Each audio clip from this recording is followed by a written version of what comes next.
Teletalk, the only state-owned mobile network operator in Bangladesh. Union পর্যায় পর্যন্ত 4G mobile broadband network সম্প্রসারণে টেলিটকের আগ্রহ অনেক দিনের। ৩,০০০ কোটি টাকার এই প্রকল্পে চীন যোগান দিচ্ছে ২,০০০ কোটি এবং বাংলাদেশ সরকার দিচ্ছে ৯০০ কোটি টাকা।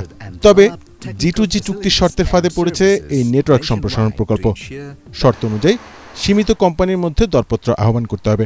এজন্য ৩ চীনা কোম্পানির তালিকা তৈরি করে অর্থনৈতিক সম্পর্ক বিভাগ ERD।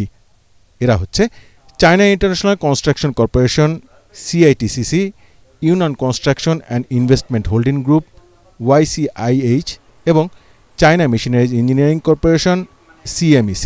সীমিত দরপত্রের এ সুযোগ অনৈতিকভাবে কাজে লাগানোর অভিযোগ উঠেছে চীনা এই 3 কোম্পানির বিরুদ্ধে। অভিযোগ উঠেছে এই 3 কোম্পানি যোগসাজশের মাধ্যমে দরপত্র জমা দিয়েছে।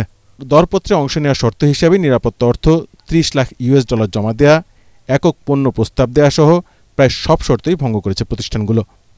চায়না মেশিনারিজ বাদে ইচ্ছাকৃতভাবে প্রতিযোগিতা থেকে সরে গেছে অন্য 2 প্রতিষ্ঠান। এ কারণে টেলিটকের কারিগরি মূল্যায়ন কমিটি বিষয়টি অনুধাবন করে 3টি কোম্পানিকে অযোগ্য ঘোষণা করে। কি করব এই ডিসিশনটা আমি ওনাদের সেন্ট্রাল প্রকিউরমেন্ট অথরিটি যে আছে ওনার কাছে জানতে চাইছি অ্যাকর্ডিং টু PPR আমাদের কি করা উচিত।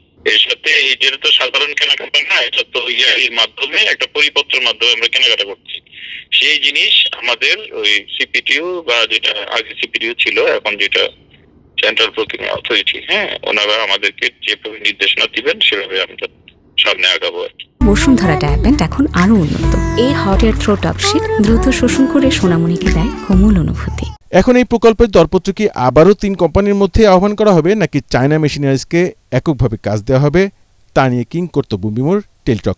প্রশ্ন উঠেছে প্রকল্পের শর্ত মেনে আবারও 3 কোম্পানির মধ্যে দরপত্র আহ্বান করা হবে নাকি অন্য কোম্পানিগুলো অংশ নিতে পারবে। যখন টেন্ডার হয়, যার টেন্ডার সেই করে, যার মূল্যায়ন সেই করে, সব তাদের। আমরা এখানে হচ্ছে কেউ ধরেন কোন একটা আইনে কোনো জায়গায় বুঝতে পারছে না আইনের ব্যাখ্যাটা কি হবে, সেক্ষেত্রে আমরা আইনের ব্যাখ্যাটা দিয়ে দিই। আইনে এই জায়গায় এই ওয়ার্ড দ্বারা এই জিনিস বুঝিয়েছে। সীমিত দরপত্রের মধ্যে যদি আবারও 3 কোম্পানি অংশ নেয় তাহলে এখানে নিম্নমানের পণ্য সরবরাহ এমনকি আরও বড় দুর্নীতি হওয়ার আশঙ্কা রয়েছে বলে মনে করছেন বিশেষজ্ঞরা। তাদের মতে শর্তের বেড়াজলে টেলিটক যদি এই সিন্ডিকেটে আটকে যায় তাহলে এই প্রকল্প হয়ে যাবে টেলিটকের গলার কাটা। ঝুলে যেতে পারে 4G মোবাইল ব্রডব্যান্ড নেটওয়ার্ক সম্প্রসারণে তাদের দীর্ঘদিনের আকাঙ্ক্ষা। ফজলে রাব্বি, ATN বাংলা, ঢাকা।